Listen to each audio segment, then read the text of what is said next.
It is raining. Warm drops refresh Kostya's face. It's pleasant. Today, Linka wants to go with me island. He reminded himself. Evening. Apparently she longed for love. Yum. He can already smell her fragrant skin, but the drops seem larger than usual. Kostya opened his eyes. Damned. What are you urinating next to my head? He shouted angrily. Don't yell. What am I supposed to do? On the spot. Dolly, trumpeted. A kind of Kraut's voice nearby. Kostya was immediately oriented. He still saw the last glimmer of the falling trickle, from above, the crotch of his legs, which were crossing him when a shower of sawdust, dug up from the ground high up with a shoe, splashed his face, while the other kicked the peeing. One overshadows with the force that the boom threw him far beyond the lying tussocks. Don't stand up, piss when lying down. Los, quick, hooted the crowds, and waved at them, with cocked rapid-fire guns. This is how the 1,000-page autobiographical novel The Sun in Aspic, written by my father in 1986, begins. The first quarter of my dad's life was as consistent as that of his father, General Oleg Homola, Commander-in-Chief of the anti-Nazi underground army. Defense of the nation. He was also an exemplary student of real Scholl, and at the age of 18, he started studying architecture. But then everything took an incredible fake. Like a billiard ball, who among us can imagine it today, after the March occupation? The Germans ruled here, but for ordinary people not much had changed. After half a year, people were in shock, but went to work and school normally. There was even a demonstration. On October 28, 100,000 people took part in the demonstration in Prague. Citizens. The right to demonstrate was guaranteed by the unabolished Czechoslovak constitution. However, the demonstration was brutally suppressed. On November 17, 1939, the Nazis executed 9 university students without trial in the riding hall of the Ruzicki barracks and drove another 1,800 to these premises before deportation to the Sachsenhausen concentration camp. The excerpt I read takes place right here. Foreigners, particularly Slovaks, and also juveniles under 20 years of age, were released, except for Dad, who wasn't yet there. Prison barracks were being prepared for the students in the concentration camp, even before the October demonstration, which was supposed to be the reason for punishing the university students. Hitler needed to destroy the Czech intelligentsia in the bud. I will read another example from the novel. It takes place weeks earlier, on that very October 28, 1939. That year, for the first time in Kostya's life, October 28th was a working day and not a holiday. It's the freaking 28th of October. I have a descriptive lesson at 9. Recalls Kostya. I had to get up. It was said that today's holiday should be celebrated with a silent demonstration. Do not use public transport and do not shop in shops. To show that we are here, that we do not agree with what is happening, but not to provoke. I just didn't know why I shouldn't go to Wenceslas Square, as my father told me. Did he expect that there would be some kind of shambles? The trams really ran empty. That's why there were more people on the streets than usual. Some wore festive attire, with a black tie flashing here and there. Everyone looked very serious. They mostly headed in the same direction. Many attached caps to their unbuttoned caps, so it appeared that they were wearing Mossack's peaked cap. Tricolors were freely sold here. Many also had a small Czechoslovak flag somewhere. Clusters were forming, from which a muffled conversation could be heard. From the National Museum, an unfurled squad of the Prague police, as people knew them from the streets, in black uniforms and black helmets, came down the middle of the road. People stopped and watched what was going to happen. As the cops approached, people started walking again, I went all the way to the top. But nothing was happening anywhere. Kostya continued to remember. What was Dad really worried about? I came back and headed down Vodikova Street to Charles Square. Towards Czech Technical University. The lecture did not last long. When Standa Vyskasil and I left the building, we got into a bit of a frenzy apparently. All the lectures on technology have already ended. That's why the hallways around the park, but also on the road were teeming with students. In one place the swarm thinned. There were 2 or 3 black German convertibles, officers in grey-green, festively beautified, waved their hands around them, as if they were dispersed cattle. Apparently they couldn't get through. They were huddled in a male crowd, and acted as if they had fools. Such audacity. An emaciated, prematurely aged, lanky guy was thrashing about the most angrily, trying to hit the students with a whip. She even whipped 2 or 3. That made me furious at the time. How dare he treat people like this? Without realizing anything else, I lunged toward the whip, punched my way to the scrawny, and when she had the whip up for another swing, I jumped for her hand. Like I used to jump for the ball under the basket in basketball, I leaned on the skeletal claw, hidden in the gray-stroked gloves, so that it opened itself under the pressure of my weight. So I grabbed the whip and threw it, far over the heads of the crowd. Ho ho ho, came a male roar of approval mixed with laughter. I don't know why didn't I drag him across his wrung face with that whip then, instead of a cut. I jumped away from the spiky shot and ran down the alley, which as if by a miracle opened in front of me, and closed tightly behind me. Hateful words flew over my head. Fast den halunk, catch him, brat. I even heard some gunshots. Standa caught up with me and Reslov cut breathlessly.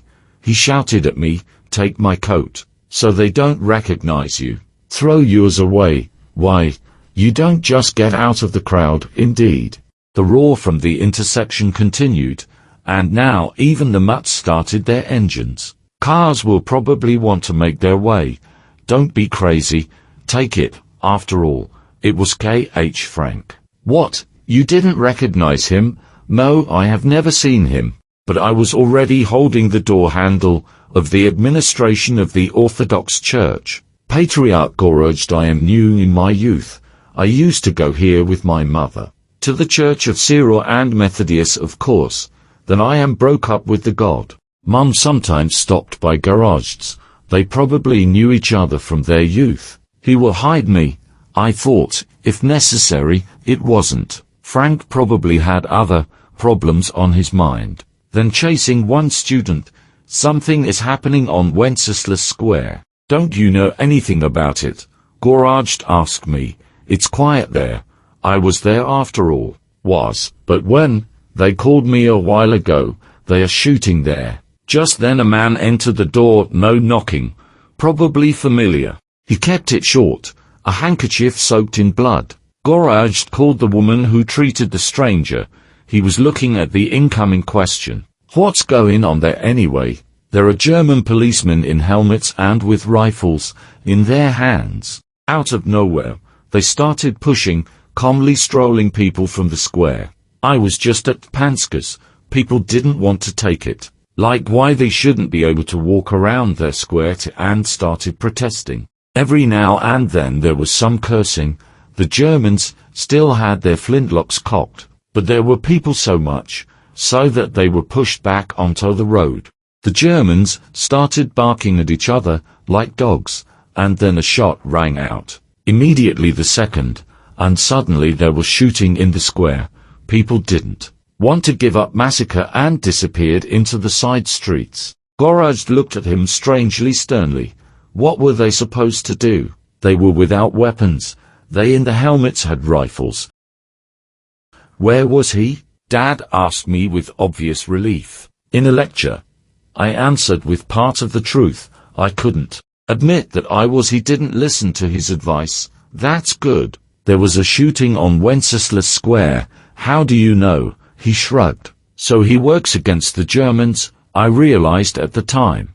but I fully understand the meaning of such. He has not yet been able to appreciate the activities. You were lucky, he told me in the evening. There is one dead and several seriously wounded, but no one knows and he won't know how many there actually were. The Czech police were forbidden to investigate who he was, killed or wounded. Now a few words about the Sachsenhausen concentration camp near Oranienburg. A number of people believe that the camp was originally an Olympic village, but that's not the case. In 1936, the Olympics were really held in Berlin, already in the shadow of the swastika. Adolf Hitler himself was hiding on the main stand. The Olympic village was built about 30 kilometers west of Berlin, and had long dormitories built into a fan. Immediately after the end of the Olympics, a concentration camp was built, also west of Berlin, but 30 kilometers further north and with the same fan-shaped floor plan. Perhaps it was drawn by the same designer.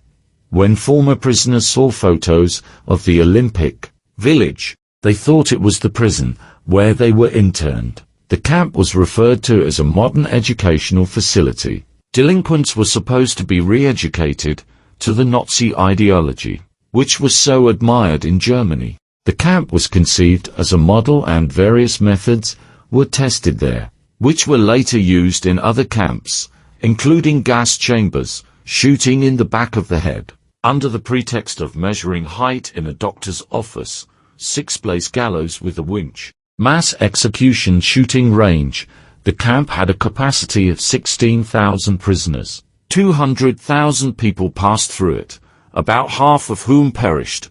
A large part of them were not registered in the camp. They came only to die. Typically, it involved mass executions or death by starvation of Soviet prisoners of war, as neither the Third Reich nor the Soviets respected the Geneva Conventions. The crematorium was expanded several times, and mobile ovens were added with low chimneys and imperfect combustion that infested the camp with odors and palm-sized pieces of charred tissue.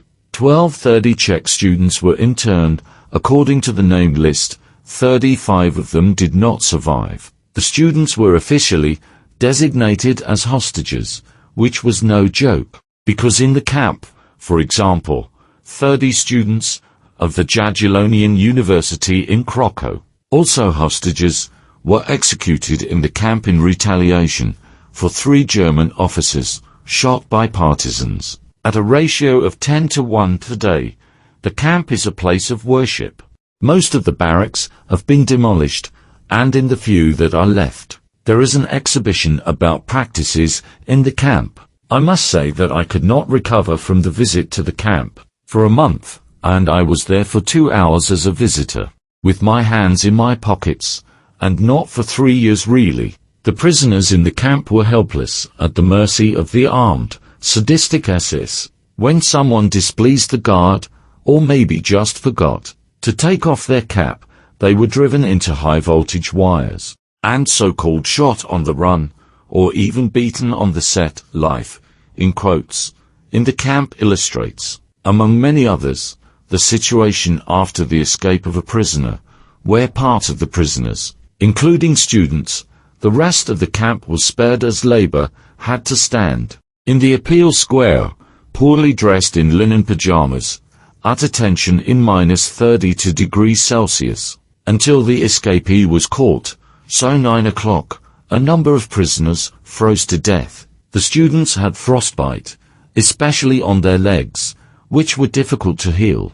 300 prisoners died on the spot, and 2,500 in the following days due to frostbite. The escaped prisoner was then hung on the gallows as a warning, and the Häftlings, all prisoners, had to march around him and keep an eye on him, under the command "Look left, Dad." He was only 19 years old. In the camp library, which existed there due to occasional inspections by the International Red Cross, became friends with German left-wing politicians, senators, and deputies of the former German Republic, whom Hitler, like other political opponents, arrested after the victory in the German during the elections of the still Democratic Republic in 1933.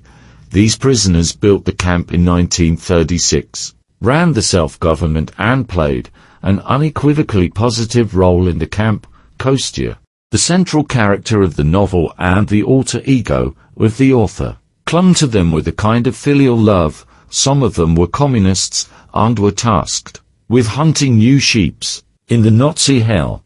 They promised a future red paradise on earth, red hearts, as they called themselves, but they were no sheep. They wanted Berlin to be the capital of the world, i.e. of the communist world. Only Hitler overtook them, however. After the Treaty of Mutual Aid and Non-Aggression between Germany and the Soviet Union, the Red prisoners and the SS camp rejoiced that both socialisms, national and communist, were united and fighting for the workers against the Western plutocrats, i.e. the government of the rich. I think that even the German communists, not only the SS, were better off in the camp than on the front. The novel is not only about the students and the horrors that happened in the camp, but also about famous personalities led by Joseph Vapik and Ivan Herban, as well as Antonin Zapotsky, who were also imprisoned there. About the memories of the father, General Homola, whom Kostya really loved. The novel is also enlivened by intimate, even erotic, passages about a fickle girl named Linka, from whom Kostya was torn away, and about the other, whom he called Nina. There are also French girl names, while the attractive Jeanette was the only girl he saw during the internment. Lake and Yvonne were Linka's breasts. They were originally characters from Vapik's translation of French poetry.